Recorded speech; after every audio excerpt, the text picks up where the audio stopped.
Со договор за формирање на работни групи заврши 100-минутната средба меѓу лидерите на двете најголеми партии.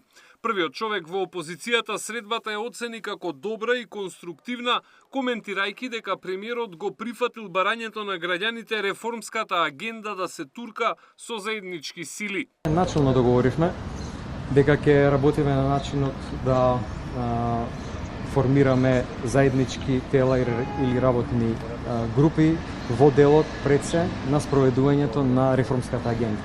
Значи, првичните закони кои што треба да стигнат во собранието, во делот на правосудството, нешто што ги тангира сите граѓани, понатаму енергетиката и некои работи во однос на стратешките движења и проекти во здравството.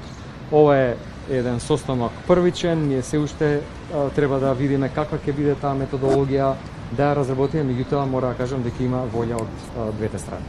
Беше истакната потребата да се работи на заедничката иднина за граѓаните, како и да се работи на консензус меѓу различните страни за клучните прашања за државата и добробит на сите граѓани, информираше владата во писмено соопштение по средбата.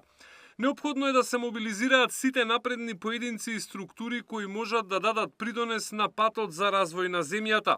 Македонските државни интереси треба да бидат појдовната точка во разговорите за секое прашање, при што Мицкоски побара од Филипче да се потруди да биде конструктивен фактор во определбата за промени, реформи и напредок, се вели во соопштението од владата. Филипче рече дека очекува во процесот да бидат вклучени и останатите политички лидери кои преку експерти во работните групи ќе можат да предлагаат своји решенија кои би ги забрзале реформските процеси. Коалицијата на Дуи уште пред да почне средбата ја оцени како погубна за албанците.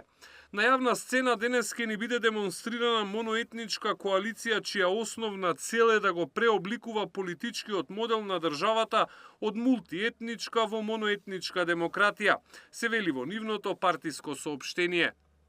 Александар Спасовски, Сител телевизија.